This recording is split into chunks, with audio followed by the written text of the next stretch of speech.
James chapter 1, verse 12 to 18. Blessed is the one who perseveres under trial, because, having stood the test, that person will receive the crown of life that the Lord has promised to those who love him. When tempted, no one should say, "God is tempting me." For God cannot be tempted by evil, nor does he tempt anyone.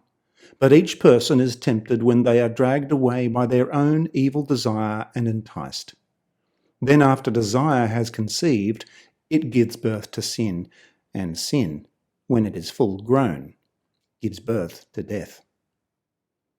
Don't be deceived, my dear brothers and sisters. Every good and perfect gift is from above, coming down from the Father of the heavenly lights, who does not change like shifting shadows. He chose to give us birth through the word of truth, that we might be a kind of first fruits of all he created.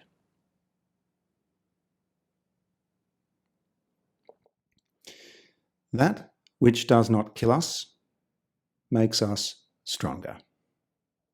Friedrich Nietzsche, the famous German philosopher of the late 19th century, said that.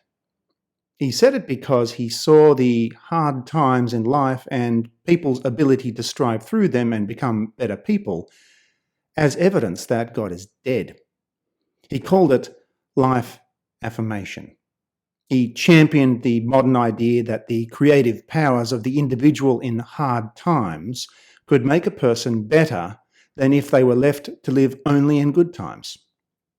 He started the thinking that if someone can recover from a hard time, then that was a trial for them to become the master of it by their own strength. He had a point. The wisest, most loving and well-rounded people you have ever met are likely those who have known misery, known defeat, known the heartbreak of losing someone or something they loved, and have found their way out of the depths of their own despair. These people have experienced many ups and downs and have gained an appreciation, a sensitivity, and an understanding of life that fills them with compassion, understanding, and a deep loving wisdom. People like this aren't born. They develop slowly over the course of time. Far from killing off God, though, James leads us to the same view, but with ancient ideas that resound so truthfully today that he could have been writing this letter to us. James has already said that hard times are needed for Christian character. I liken what James says to faith as the Christian's art. The wisdom from God is the paintbrush, and the hard times are the canvas of the Christian character, and the perseverance is the artwork of faith in the Christian's life. And doubt? That's the eraser that removes the paint from the picture, the anti-character building. So James says, stick to following Jesus through thick and thin. It's worth it. Don't doubt. Believe. Have faith in God.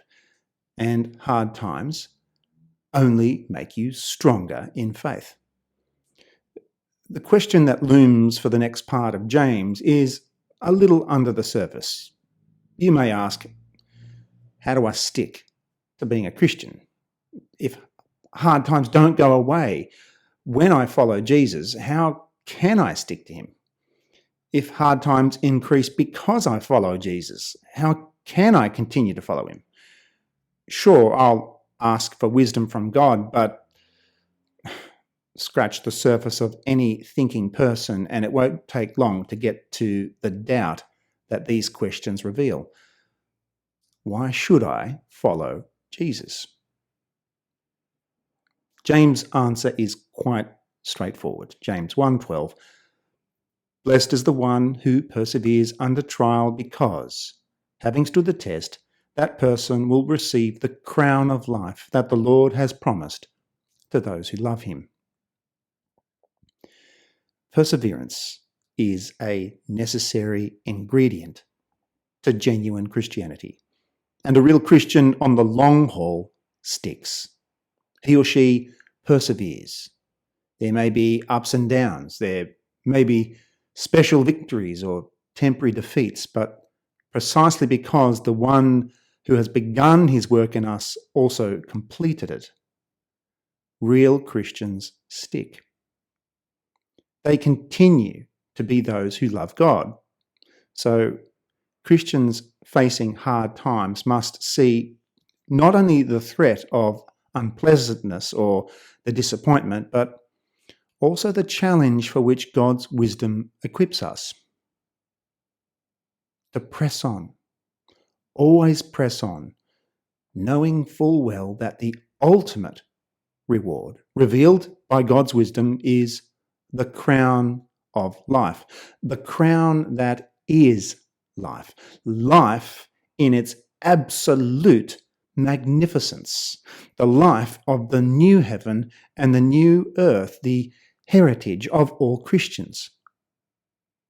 James is realistic to see that the person who perseveres under trial is blessed, because without that blessing, why would we continue on?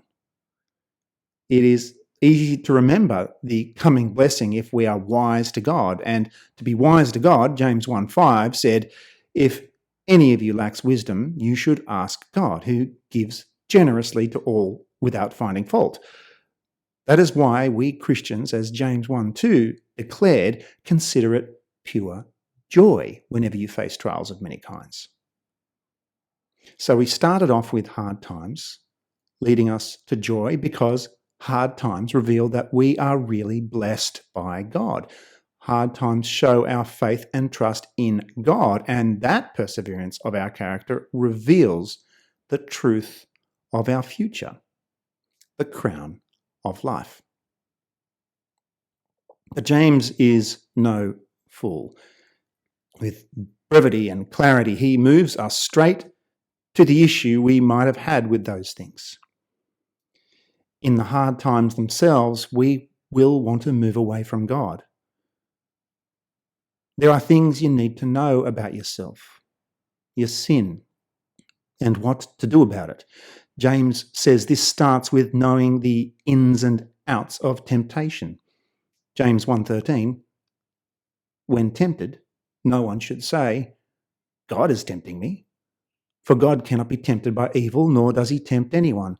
But each person is tempted when they are dragged away by their own evil desire and enticed. Have you discovered that there is a sin or 2 or 20 that you've been battling against for years and have yet to see complete victory over? Maybe like Paul, you say, so I find this law at work. Although I want to do good, evil is right with me. This starts with knowing temptation. Have you ever linked the hard times of your life with sin in your life and then connected those to wanting to give up on God? They are connected.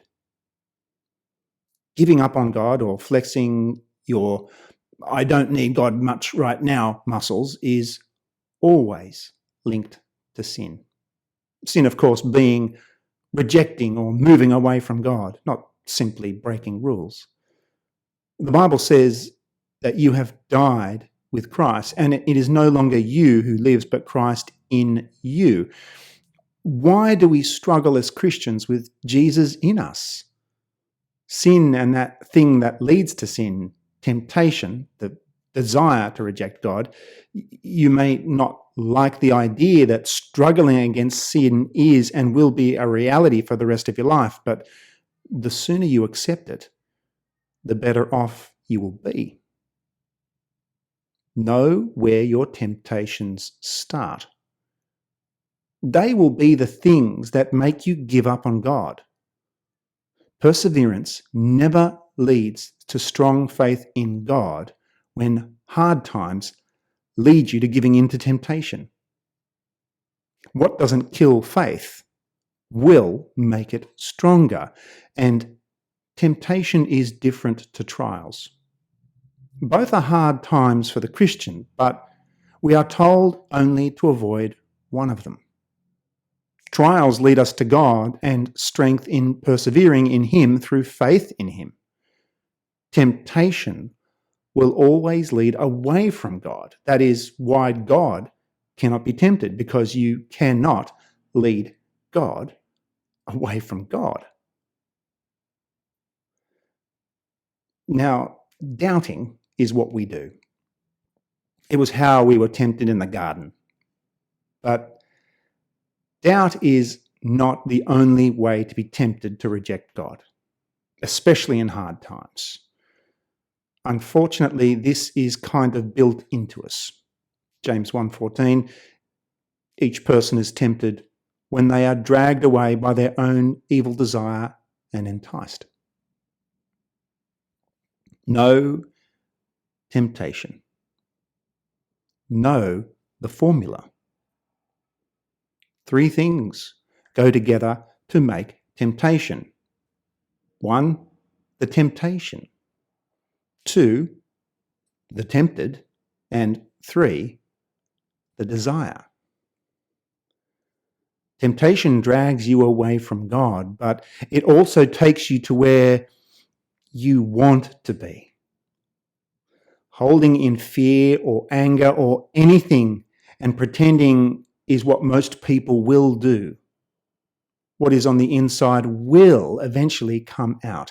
We will eventually show our true self when life pressures us. Following God is the same. If it is a true following, then we will identify temptation immediately, like seeing it in a criminal lineup. Those that don't know temptation will be dragged away from God. James 1:15.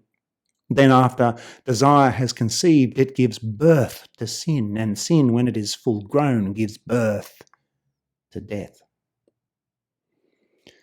Not the beauty of the maternal design, that illustration.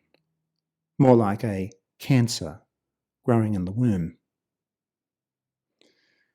So James delights us with the difference between trial and temptation, like the real thing and the shadow.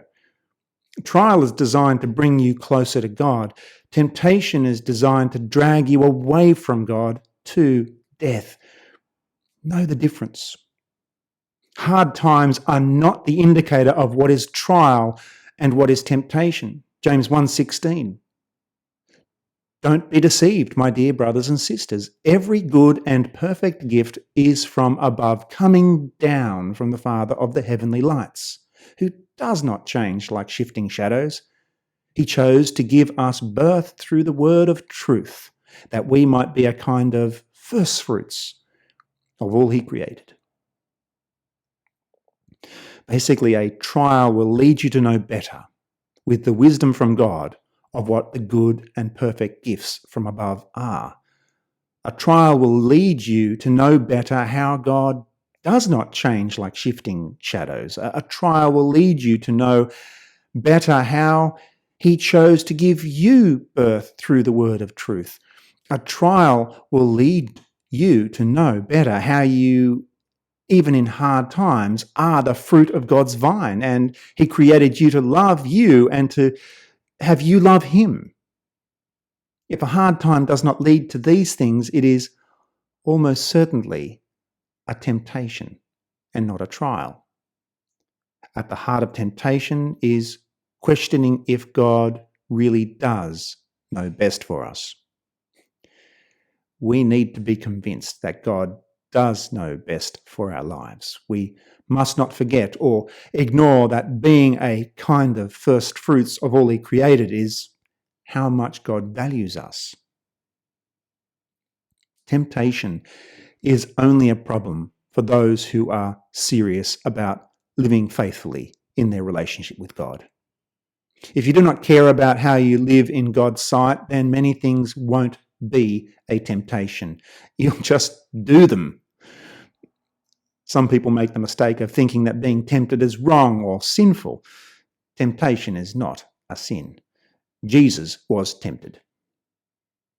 It is what we do with the temptation that counts. Temptation may lead to sin, but it is not, in fact, sin. This is good and bad news. It is good because if we are serious about serving God, then no temptation stands in the way.